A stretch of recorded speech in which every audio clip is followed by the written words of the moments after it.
আসসালামু আলাইকুম। আজকের ভিডিওতে আমরা আইন শৃঙ্খলা বিঘ্নকারী অপরাধ দ্রুত বিচার আইন 2002 এর সেকশন 1 থেকে সেকশন 7 পর্যন্ত ডিসকাস করব। এই আইনটি আইন শৃঙ্খলা বিঘ্নকারী কতিপয় অপরাধের দ্রুত বিচারের উদ্দেশ্যে প্রণয়ন করা হয়েছে। এই আইনটি আইন শৃঙ্খলা বিঘ্নকারী অপরাধ দ্রুত বিচার আইন 2002 নামে অভিহিত হইবে। এরপরে সেকশন 2 এ কিছু সংজ্ঞা দেওয়া হয়েছে, তার মধ্যে উল্লেখযোগ্য সংজ্ঞা হচ্ছে আইন শৃঙ্খলা বিঘ্নকারী অপরাধ কি সেটা এখানে ক্লিয়ার করা হয়েছে। এই আইনে অপরাধ বলতে আইন শৃঙ্খলা বিঘ্নকারী অপরাধ গুলোকেই বোঝাবে।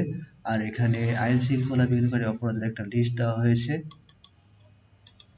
অ্যাকর্ডিং টু দিস সেকশন, আইন শৃঙ্খলা বিঘ্নকারী অপরাধ বলতে এমন কোনো অপরাধকে বোঝাবে যার মাধ্যমে কোনো ভয় ভীতি প্রদর্শন করিয়া বা বল প্রয়োগ করিয়া বা বেআইনিভাবে কোনো ব্যক্তি বা সংস্থা বা কোনো সংবিধিবদ্ধ সংস্থা বা প্রতিষ্ঠানের নিকট হতে চাঁদা বা অন্য কোনো আর্থিক সুবিধা গ্রহণ করা, এরপরে কোনো যানবাহনের চলার পথ বা এর গতি পরিবর্তন করা, কোনো ব্যক্তির নিকট হইতে অর্থ অলংকার মূল্যবান জিনিসপত্র ছিনতাই করা বা জোরপূর্বক কাড়িয়া নেওয়া, এরপরে কোনো স্থান হাটে বাজারে রাস্তাঘাটে যানবাহনের প্রতিষ্ঠানে ইত্যাদিতে ভয়ভীতি বা ত্রাস সৃষ্টি করা বা বিশৃঙ্খলা করা, অরাজকতা করা ইত্যাদি। এরপরে সেকশন 3 এ আইনের প্রাধান্য দেওয়া হয়েছে, অর্থাৎ আপাতত বলবৎ অন্য কোনো আইনে যা কিছুই থাকুক না কেন, এই আইনের অধীন সংঘটিত অপরাধের বিচার করার সময় এই আইনের বিধানগুলোই অগ্রাধিকার পাবে। সেকশন 4 এ আইন শৃঙ্খলা বিঘ্নকারী অপরাধের শাস্তি তুলে ধরা হয়েছে। অ্যাকর্ডিং টু দিস সেকশন, এই অপরাধগুলো সর্বনিম্ন শাস্তি 2 বছর এবং সর্বোচ্চ শাস্তি 7 বছর। আর এটা অবশ্যই সশ্রম কারাদণ্ড হবে এবং এর সাথে অর্থদণ্ডও দেওয়া হবে।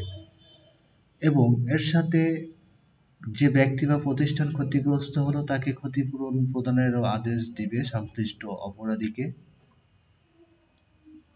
সেকশন 5 অনুযায়ী কেউ যদি এই অপরাধগুলোর অ্যাবেটমেন্ট দেয় বা সহায়তা করে অপরাধ সংগঠনে, তাহলে সর্বনিম্ন 2 এবং সর্বোচ্চ 7 বছরের সশ্রম কারাদণ্ড প্লাস ফাইনের জন্য লায়াবল হবে। আর সেকশন 6 এ মিথ্যা মামলা দায়েরের শাস্তি উল্লেখ করা হয়েছে। মিথ্যা মামলা দায়েরের শাস্তি হচ্ছে সর্বনিম্ন 2 বছর এবং সর্বোচ্চ 5 বছর সশ্রম কারাদণ্ড এবং এর সাথে ফাইনের জন্য লায়াবল করা হবে। According to section 7,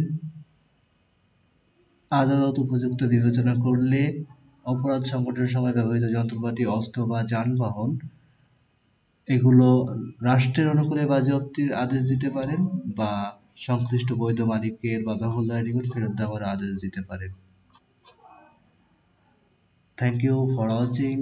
Please don't forget to subscribe. Thank you.